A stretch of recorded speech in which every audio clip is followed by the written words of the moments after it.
एक राज्य भारत में है, उत्तर प्रदेश। उत्तर प्रदेश के अंतर्गत ही एक जगह है कन्नौज।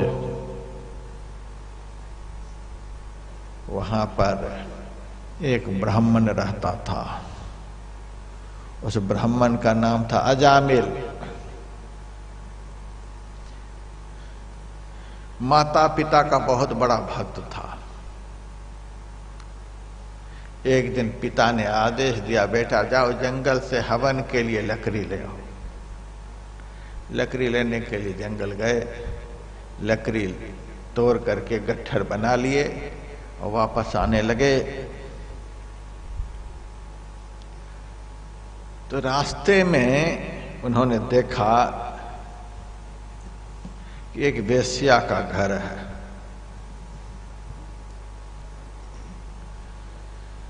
और वेश्या इस तरह से वस्त्र को पहन रखी थी कि उनका आधा शरीर नग्न दिखलाई देता था, आधा शरीर ही वस्त्र से ढका हुआ। उसके हाथ में शराब की बोतल थी और एक दो पुरुष भी ऐसे ही निकृष्ट स्वभाव के उनके पास थे। दोनों में हंसी मजाक सब चल रहा था।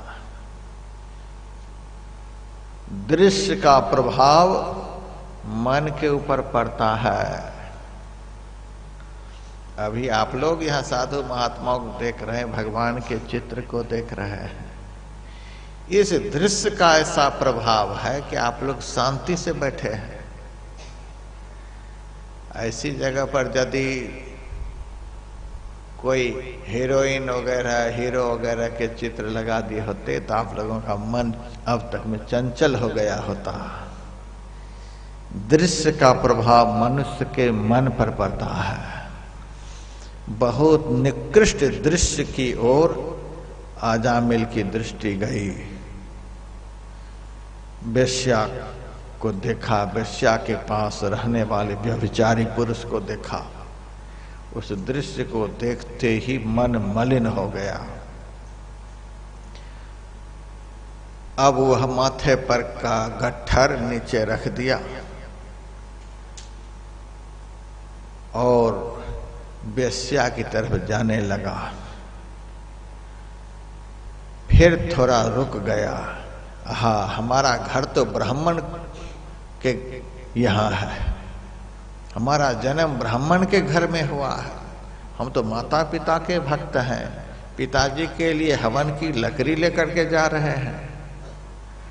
तो कभी जब धर्म का भाव मन में उदित होता था तो पैर रुक जाता था, और कभी किसी जन्म का पाप हावी हो जाता था तो कदम आगे बढ़ने लग जाता था। कभी पैर आगे बढ़े, कभी पैर पीछे हो। यही है अच्छा बुरा कर्म का संस्कार। अच्छा कर्म का संस्कार बुरा कर्म करने से रोकता है, अब बुरा कर्म का संस्कार अच्छा काम करने से रोकता है। बुरा काम से जो बुरा संस्कार बनता है वह बड़ा प्रबल होता है। बुरा कर्म का बुरा संस्कार इतना प्रबल हो गया कि अच्छे कर्म के संस्कार को रोक दिया और वह अजामिल वेश्या के पास पहुंच गया। ब्राह्मण के घर में जन्म हुआ था, देखने में बड़ा सुंदर, बड़ा संस्कारी, माता पिता का भक्त तो था ही।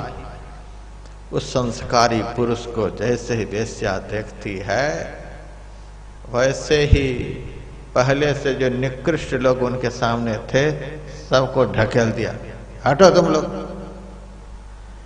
और इस दिव्य पुरुष से जाकर के चिपट गई। जिस दृश्य के दर्शन से मन मलिन हो जाता है, उस दृश्य का यदि संस्पर्श जीवन में हो जाए तो मन महामलिन हो जाता है। अब तो अजामिल का मन महामलिन हो गया। माता पिता के आदेश को भूल गया, माता पिता की सेवा को भूल गया, धर्म कर्म सब भूल गया और उसी वेश्या के पास रहने लगा। अब तो वहीं घर बना लिया, वेश्या के साथ रहे, लूट करके, खसोट करके, चोरी करके, जैसे तैसे लाला करके वेश्या को धन देने लगा, वेश्या को खुश करने लगा और धीरे धीरे उस वेश्या के पेट से 10 पुत्र को जन्म दिया। लेकिन था कुछ तो संस्कारी ही। विष्णु सहस्र नाम से, भगवान से संबंधित नाम अपने बालक का रखता था। किसी का नाम विष्णु रखा, किसी का नाम नारद रखा, किसी का नाम गोवर्धन रखा, या इसी तरह से नाम रखता गया। सबसे छोटा लड़का जो था उसका नाम नारायण रखा। अब देखिए, अजामिल दिन रात पापिन के साथ में रहने वाला भगवान का नाम बेटे का रखता। आजकल देखो कमाल हो गया, बेटा को कहता है चिंटू, पिंटू, गुड्डू। ये कौन भगवान का नाम है? गुड्डू गुड्डू जपते हुए यदि बाप मर गया तो किस वैकुंठ में जाएगा? क्या क्या नाम रखता है। बेटी का नाम देखिए कैसा कैसा।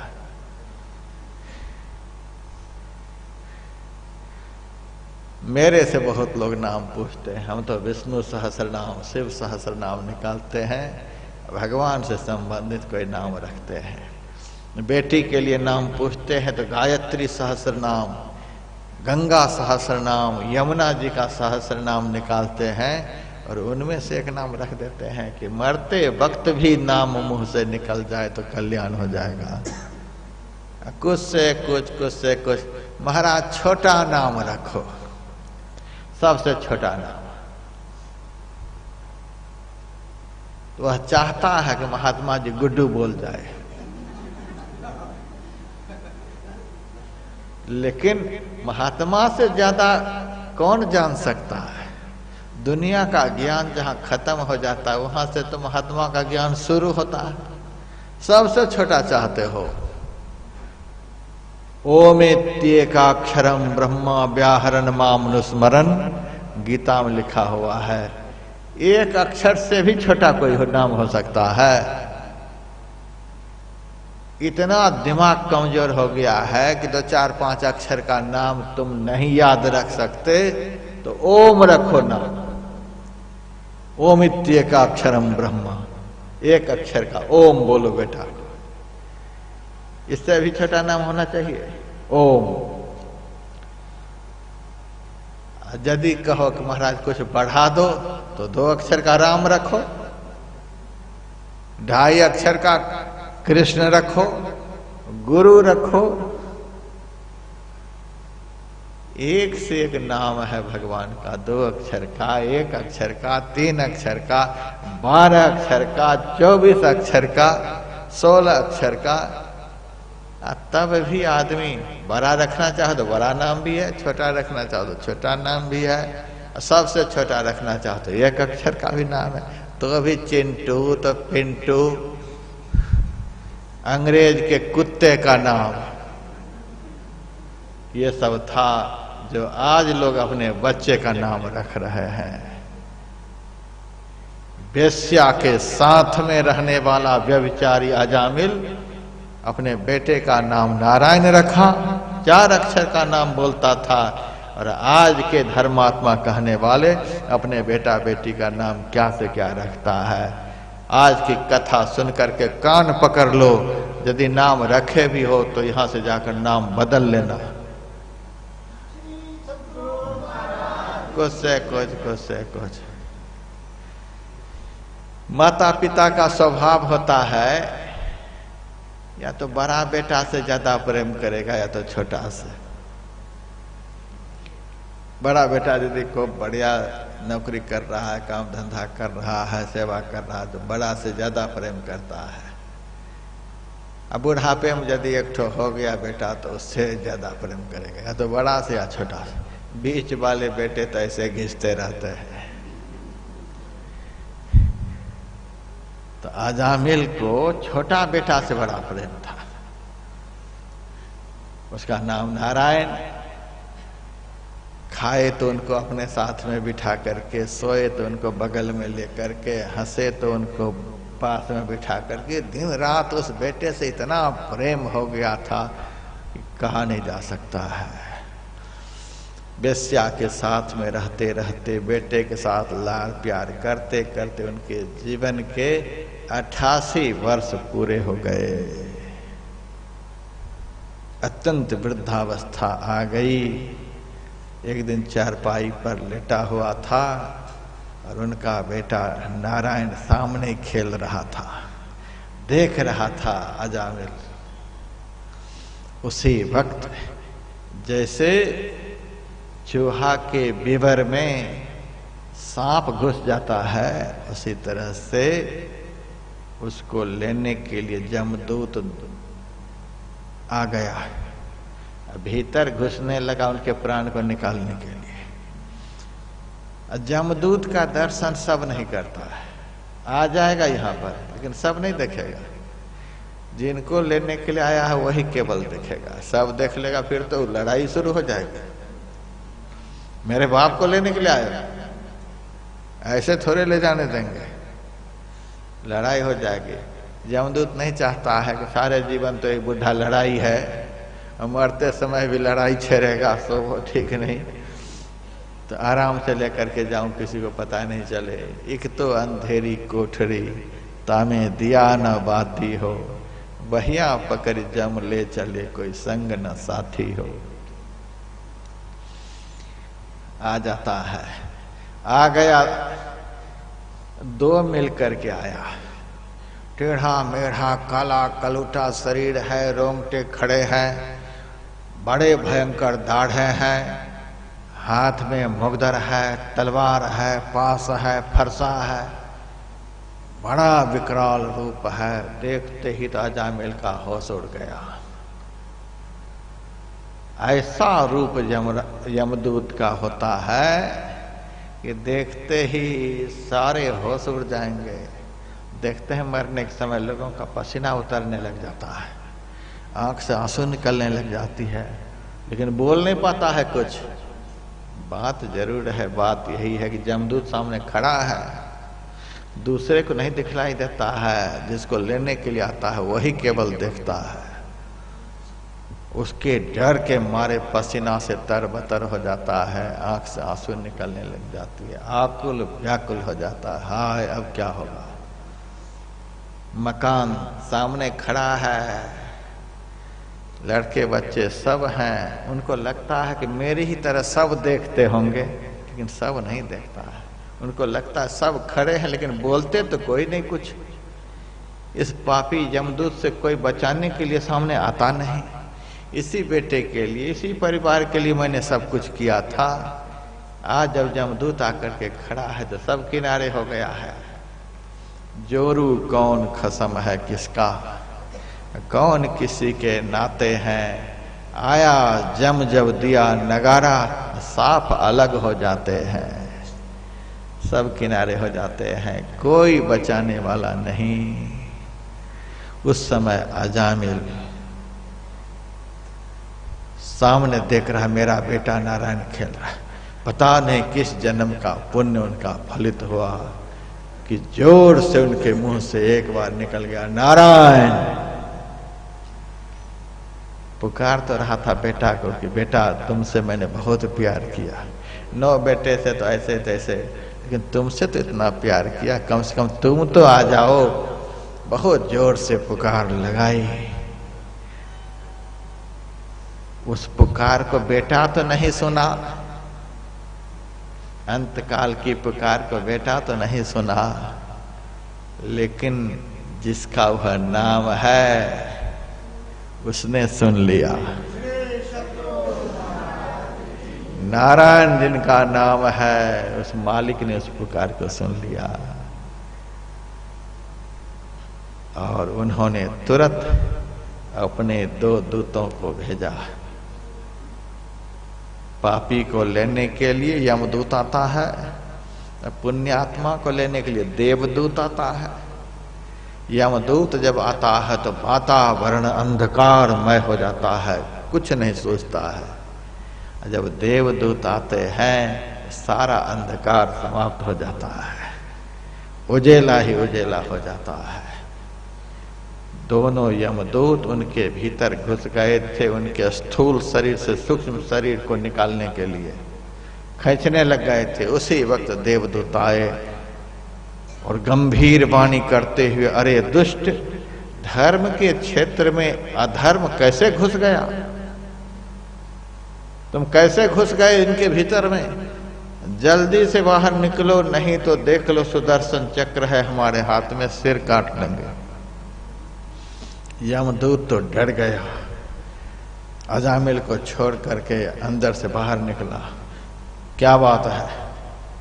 हम अपने मालिक के आदेश से इस पापी को लेने के लिए आए। देवदूतों ने कहा यह पापी है। कैसे बड़ा पापी कौन होगा? माता पिता की सेवा छोड़ करके, ब्राह्मणत्व को मिट्टी में मिला करके सारे कर्म इन्होंने किए। वेश्याओं के साथ इन्होंने 88 वर्ष बिताया। कोई अशुभ कर्म नहीं जो इन्होंने नहीं किया है। इस पापी को दंडपाणी महाराज यमराज ने लेने के लिए भेजा है। कहा इनसे बड़ा पुण्यात्मा तो कोई है ही नहीं। जन्म जन्म मुनि जतन कराही, अंत राम कही आवत नाही।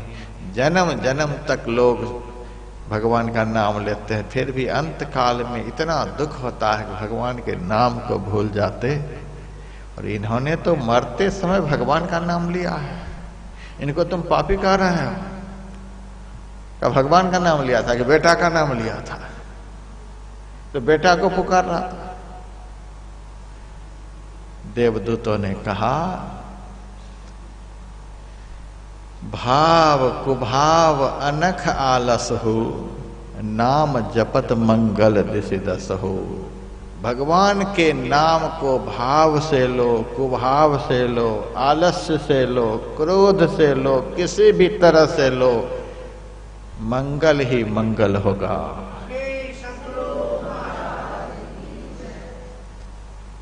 देवदूतों ने यमदूतों से कहा कि सुनो, अमृत का क्या काम है बताओ? का अमर कर देना।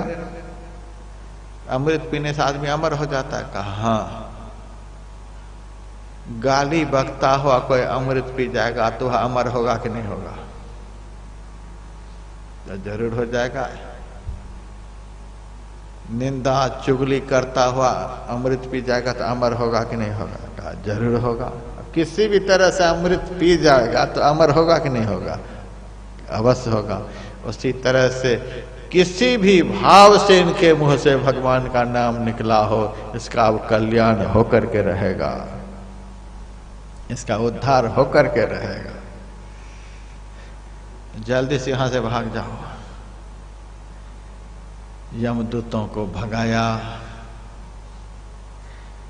और देवदूतों ने अजामिल से कहा कि अजामिल, अभी जो 2 पुरुष आए थे उनको देखा था? हाँ। कैसा लग रहा था महाराज? रोम रोम कांप रहे थे। उस दोनों भयंकर पुरुषों से किसने बचाया अभी सो बता। तुम्हारे बाप ने बचाया कि माँ ने बचाई कि भाई ने बचाए कि बेटे ने बचाए कि पत्नी ने बचाई? किसने बचाया बता। अजामिल कहता है जैसे तैसे भी भगवान का नाम जो मेरे मुंह से निकला उस नाम ने बचाया। महाराज कैसा भयंकर दृश्य मेरे सामने था, कितना कष्ट में मैं पड़ा हुआ था। जैसे मुंह से नारायण निकला वैसे आप पहुंच गए और आपके पहुंचते मेरा सारा संकट दूर हो गया।